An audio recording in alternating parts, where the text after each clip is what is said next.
Here I have my latest purchase. This is a personal purchase for myself. An engine I plan on keeping, an engine I've had one of before in the past. It's an OS FS-20 engine. Now I saw this on RC Groups, and that's where I purchased it from, and the ad had mentioned that it had never seen fuel. Mounted but never seen fuel.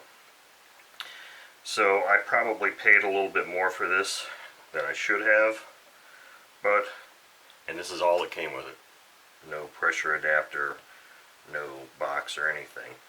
But like I said, I may have paid more for it than I should have, but these are getting really hard to find, and I had sold the last one I had, and I don't intend on ever selling this one. So that's kind of why I went out on a limb on it. Now, it says it's new, never run, but because of the fact that the ad also said that it included an engine mount, which did not come with this engine, it now leads me to question the seller as far as whether it's really true that it's not been run or not. So I am going to take a quick look inside. I'm just going to take the valve covers off, take the carb off, and look inside the back plate real quick, just to ensure that it does not smell like fuel residue. Make sure that it looks like it has never been run before, because like I said, now the seller's credibility is in question in my mind, and I need to know if I need to do something about this sale. So with that, let me go ahead and start taking some of these things apart. Now, there's a lot of people in the world that think what I do is blasphemy and that an engine should never be touched. Well, it's my opinion that unless it has tamper-proof fasteners that the ordinary person doesn't have, an engine is designed to be disassembled.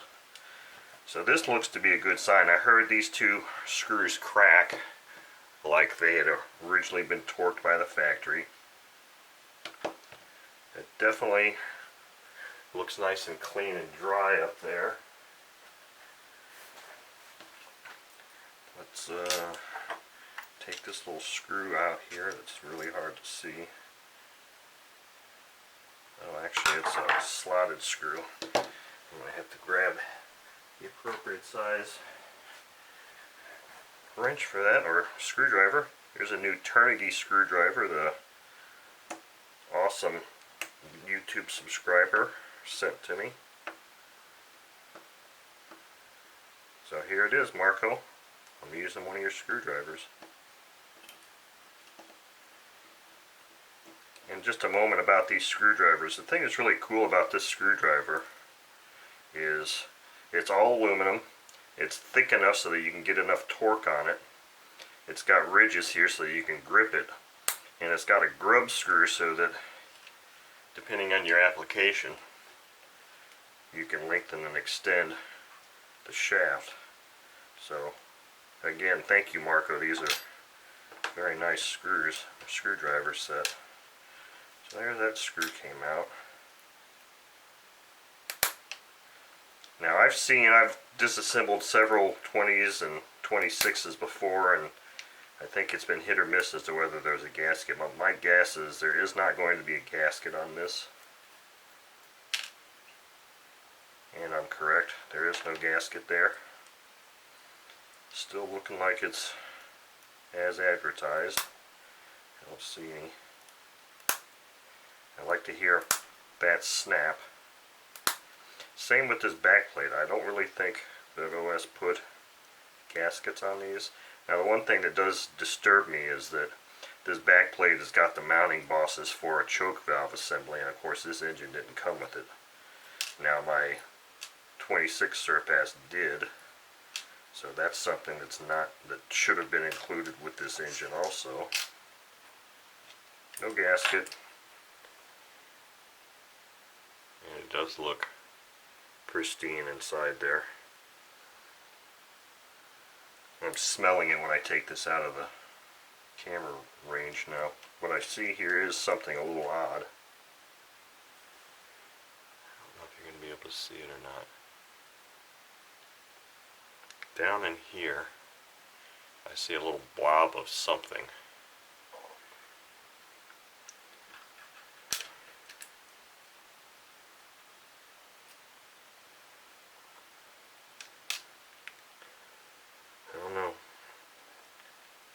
Sure looks to me like this might have been run once. Now that I smell the inside here and see this little blob of something. I got a Q-tip. Let me see if I can reach in there with a Q-tip and wipe that out.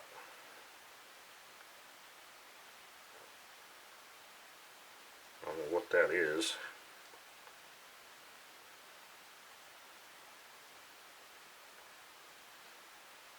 Normally the oil from the factory is not going to leave a residue like that. I'm getting more of it. It doesn't look like rust, really, because it's just in one little localized area. I'm going to have to continue to take this head off now. Granted, the top of the piston isn't really going to tell me much, but I'm going to anyway because I need to look at the bottom of the valves. So since I'm going to have to take the head off,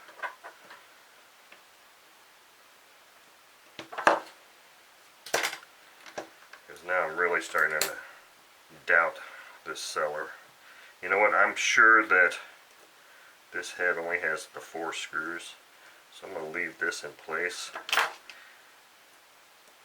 and go straight here. That one broke free. The exhaust valve, the bottom of the valves will tell for sure. Even if there was one run on this engine, I'll be able to tell.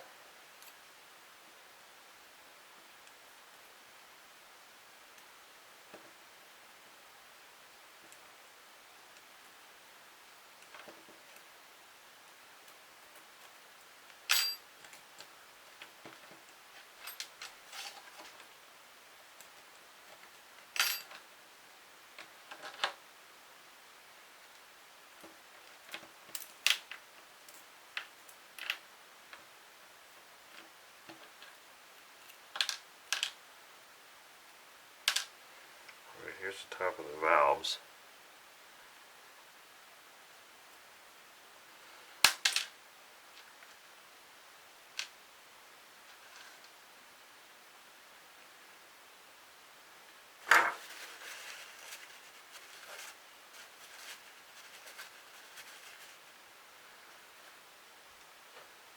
I'm telling you, it still smells like castor to me.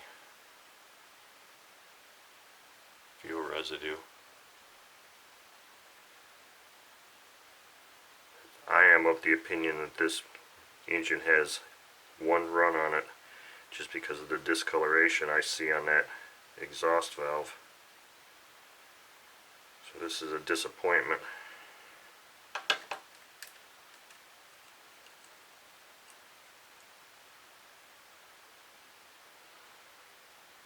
Definitely does not smell like the factory oil that should be in there, so I tried contacting the seller yesterday and inquire about the motor mount. I have yet to receive a response, so I'm going to let him know that I made this video and that I am of the opinion that this engine has been run once. And right here's my biggest evidence. The fact that there is some sort of fuel residue that I swabbed out of the inside of this engine. So that's a look inside this engine, and I'm going to conclude it there. I'll put this thing back together and contact the seller and see what happens.